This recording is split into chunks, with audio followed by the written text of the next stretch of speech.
ارے بھائی، ایک چیل ہمارے جنگل میں آ گئی ہے، اب ہمارا سکون برباد ہے سمجھو۔ ہم اپنے بچے کیسے بچائیں گے؟ جو بھی ہے اب ہمیں بہت احتیاط کرنی ہوگی۔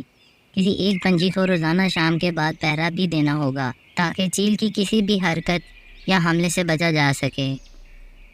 ٹھیک ہے، پھر ہم باری باری ایک ایک کر کے ہر روز کسی کی ڈیوٹی لگا دیتے ہیں۔ کسی ایک کو جاگ کر پہرا دینا ہوگا۔ ہر گھر سے ایک پاپا پکشی چنا جائے گا، ٹھیک ہے؟ سارے پکشی چیل کے جنگل میں آ جانے سے بہت گھبرائے ہوئے ہوتے ہیں اور بیٹھ کر منصوبہ بنا رہے ہوتے ہیں کہ کیسے احتیاط کی جائے تاکہ چیل سے سارے بچے محفوظ رہ سکیں۔ ان کا پہرا دینے والا منصوبہ اب تک کام کر رہا ہوتا ہے۔ جنگل میں نئی آنے والی چیل کسی کا بھی بچہ اٹھا کر کھا نہیں پائی تھی اب تک۔ کالو جی، ہم کب تک اس طرح ڈر ڈر کے رہیں گے؟ اور ہر ہفتے آپ کو پہرا بھی دینا پڑتا ہے۔ نہ زیادہ باہر آؤ جاؤ، کچھ بھی تو نہیں کر پاتے ہم۔ شکر کرو ابھی تک کسی کو کوئی نقصان نہیں ہوا۔ پہرے میں ہی صحیح، ہم لوگ محفوظ تو ہیں نا۔ ایسے کالو کوا اور گوری کوی چیل سے ہونے والے خطرے سے تنگ آ کر بات چیت کر رہے ہوتے ہیں۔ گوری کوی کو کہاں ٹیک آنے والی تھی۔ کالو جی، ہم ایسا کرتے ہیں کہ اس چیز سے دوستی ہی کر لیتے ہیں تاکہ وہ ہمارے بچے کو بھی کچھ نہیں کہہ سکے گی، ساتھ میں آزادی سے تو رہیں گے اور سارے پکشی بھی ہم سے ڈریں گے۔ ہاں، بات تو صحیح ہے۔ کل پھر چیل کے پاس ہی جاتے ہیں، اس سے دوستی کرتے ہیں، ساتھ کچھ مٹھائی لے جائیں گے۔ گوری کوی اور کالو کوا اگلے ہی دن مٹھائی لے کر چیل سے دوستی کرنے پہنچ جاتے ہیں۔ چیل دی، کیا حال چال ہیں؟ یہ لیں، ہم آپ کے لیے تازہ تازہ مٹھائی لائے ہیں، ہمارا تحفہ قبول کریں اور ہم آپ سے دوستی کرنا چاہتے ہیں۔ چیل پہلے تو کچھ دیر خاموش رہتی ہے، لیکن شکار نہ مل پانے سے وہ کافی دیر سے بھوکی تھی، تو وہ مٹھائی لے لیتی ہے۔ چلو ٹھیک ہے کوی، چیل اور کبو کی اکثر دوستی ہو جایا کرتی ہے، مجھے تم اچھی لگی، کوئی کام ہو تو مجھے بتانا۔ کوی یہ سن کر بہت خوش ہو جاتی ہے۔ ہاں ضرور، بلکہ سہیلی تمہیں بھی کوئی کام ہو تو بتانا۔ یہ بات ہے تو سنو، یہ پرندوں کے گھونسلے پاس اتنا سخت پہرا ہے، دن میں وہ لوگ سارے جاگ رہے ہوتے ہیں، مجھے شکار کیسے ملے گا؟ فکر ہی نہ کرو سہیلی، میں تمہیں دن کے وقت بتاؤں گی کہ تم نے کس کے گھر حملہ کرنا ہے اور کون کس وقت گھر نہیں ہوتا، ٹھیک ہے؟ چلو ٹھیک ہے، اپنا وعدہ یاد رکھنا۔ ہاں ضرور، چلو ٹھیک ہے، اب ہم چلتے ہیں۔ چلو کالو جی۔ گوری، یہ تم کیا کر رہی ہو؟ چیل کی مدد کر کے اگر ہم بھی پھنس گئے تو؟ کچھ نہیں ہوگا کالو جی، تم چپ رہو، میں تو بلکہ ان کو خود بتاؤں گی کہ چیل اب ہماری دوست ہے، ہم تو اب بدماشی کریں گے، بدماشی۔ ایسا کہہ کر گوری کوی خوش ہونے لگتی ہے۔ کالو بھی چپ ہو جاتا ہے۔ اگلے دن کوی چیل سے ملتی ہے۔ اس وقت طوطا گھر نہیں ہے، یہی صحیح موقع ہے، تم اس کے گھونسلے کو چیک کرو۔ چیل فٹ سے اڑ کر جاتی ہے اور طوطے کے گھونسلے سے اس کا بچہ اٹھا کر فرار ہو جاتی ہے اور دور کہیں بیٹھ کر اسے کھانے لگتی ہے۔ واہ کوی دوست، آج تو مزہ آ گیا، اب تم لوگ مجھے شکار کا بتایا کرنا۔ ہاں چیل دوست، کیوں نہیں، آخر ہم پکی دوست ہیں نا۔ ادھر طوطے کو جب پتہ چلتا ہے کہ اس کا بچہ غائب ہے تو وہ بڑا شور ڈالتا ہے۔ میرا بچہ نہیں ہے، غضب ہو گیا، کہاں چلا گیا؟ ارے طوطے، کیا ہوا؟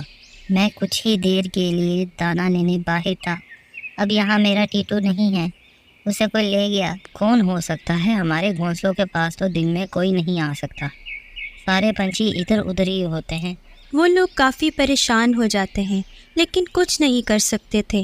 اگلے دن چیل پھر گھونسلوں کے پاس آ کر ایک خاص آواز نکال کر گوری کوی کو اپنے پاس بلاتی ہے۔ کیا خبر ہے؟ کوئی گھر خالی ہے؟ چیک کر کے بتاؤ ذرا، اور میں یہ تمہارے لیے بھٹا لائی تھی۔ شکریہ چیلی، میں اب آپ کو تھوڑی دیر میں سب چیک کر کے بتاتی ہوں۔ اب گوری کوی لالچی بھی ہو جاتی ہے۔ اب تو ہر طرف سے اسے چیل کی دوستی سے فائدہ ہی فائدہ ہو رہا تھا، تو وہ بہت خوش تھی۔ وہ باہر بیٹھ کر گھونسلوں پر نظر رکھنے لگتی ہے کہ کون کدھر اور کب کب جا رہا ہے، تاکہ اگر کسی کے بچے اکیلے ملے تو وہ فوراً سے چیل کو اطلاع دے۔ تھوڑی دیر بعد اسے ٹونی چڑیا اپنے گھونسلے سے باہر جاتی دکھائی دیتی ہے، تو وہ فوراً چیل کو آواز دے کر بلاتی ہے۔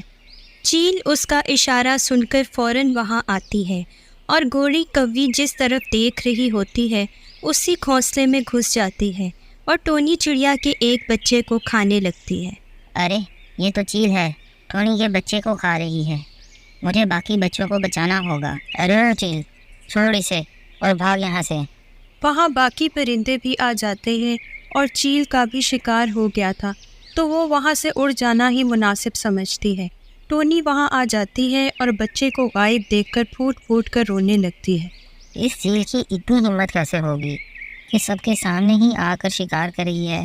ضرور اس کو کوئی خبر دے رہا ہے۔ میں چیل کی دوست ہوں اور تم سب بھی میرے سے بچ کر رہنا۔ کوی اب چیل کی دوستی کی طاقت میں اتنی کھو گئی تھی کہ اب وہ سب کو صاف صاف ہی بتا دیتی ہے کہ وہی دشمن ہے ان سب کی۔ گوری کوی تم نے یہ بہت بڑی زیادتی کی ہے، دیکھنا تمہیں اس کی سزا ضرور ملے گی۔ تم دیکھ لینا تمہارے ساتھ بھی ایسا ہی ہوگا۔ کیسے ہوگا؟ شکاری چیل تو میری دوست ہے۔ ایسا کہہ کر کوی اڑ جاتی ہے اور اگلے دن چیل سے ملنے جاتی ہے۔ ارے اب میں ان پرندوں کے بچے بڑی آسانی سے روز کھایا کروں گی، بڑا مزہ آ رہا ہے۔ لیکن گوری دوست تم یہ بتاؤ کہ تمہارے بچے دیکھنے میں کیسے ہیں؟ مجھے ان کا حلیہ بتاؤ تاکہ یہ نہ ہو میں گھونسلوں کے پاس جاؤں اور تمہارے ہی بچے کھا لو۔ گوری یہ سن کر شوخی سے بولتی ہے، میرے بچے تو بہت پیارے ہیں اور سب سے اچھے لگتے ہیں اور دور سے ہی چمکنے لگتے ہیں۔ اچھا چلو پھر تو میں پہچان ہی لوں گی انہیں۔ چیل اگلے دن پھر گھونسلوں کے پاس جاتی ہے۔ ادھر اسے ایک بھدا سا کالا سا گوری کوی کا بچہ دکھائی دیتا ہے۔